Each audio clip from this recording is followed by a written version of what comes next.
Kung palagi ka nakaka-receive ng mga ganitong comments, messages. So, naisip ko na what if gumawa na lang ako ng ebook para isang bagsakan na, 'di ba? And then, eto na yung solution. Okay? So, this is what you call the crack the BPO code, so the beginning of your BPO journey. And dito nyo yan makikita sa TikTok account ko, guys. So, tignan nyo lang. Yan. And then, dito, diba, meron kayo makikita, click the links for more info about me. And then, kapag i-click mo yan, dalawa yung link na makikita natin. Click the first one. And then, just click open. After clicking open is mararoute kayo sa sa website ko about digital products. Just read the important notice to all customers.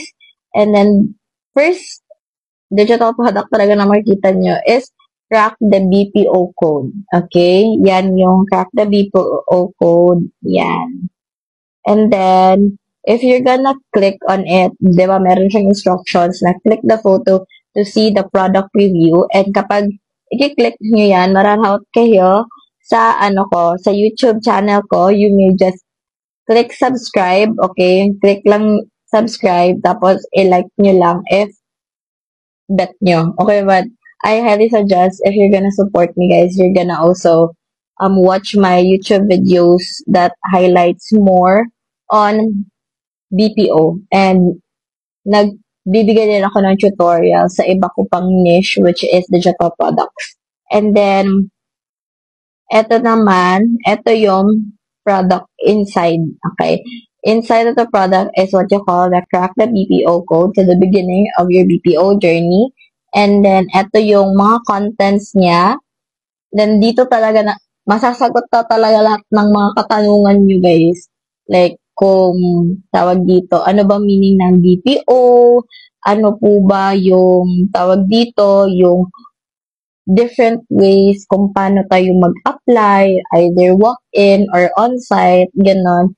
And then, dito nyo din makikita yung essential list on how to prepare for a face-to-face job application and also online job application. Okay? And then, yan, nagbigay din ako ng iba't ibang quotes like this one. Every moment is an opportunity to change your perspective.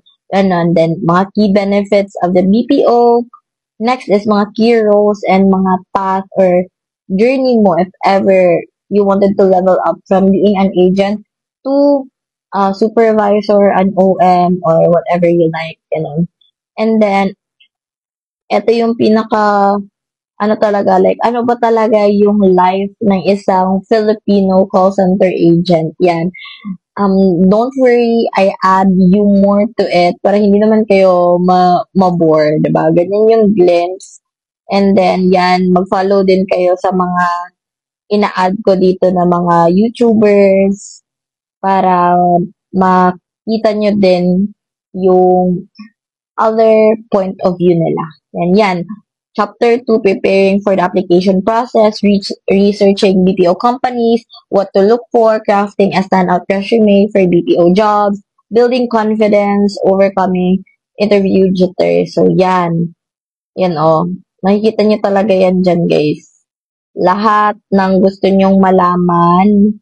Ayan. If ever you wanted as well on how to, create or draft your BPO resume, I have put it there, ganun.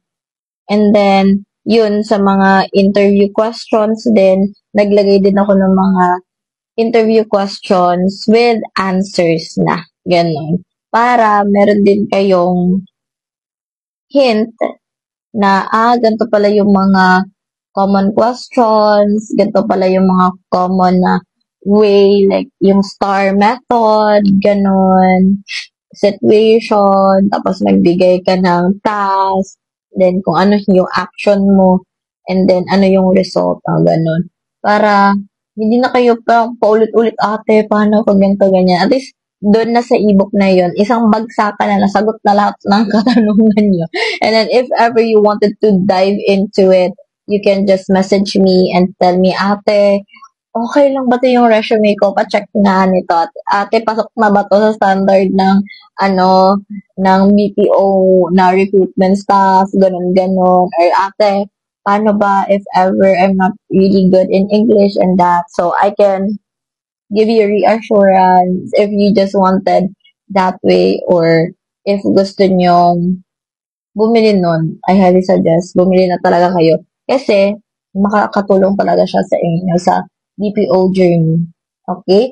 And if you wanted to know more about my BPO tips and personal experience in the BPO industry, then just click the follow button and kita kits on the next video. Bye for now.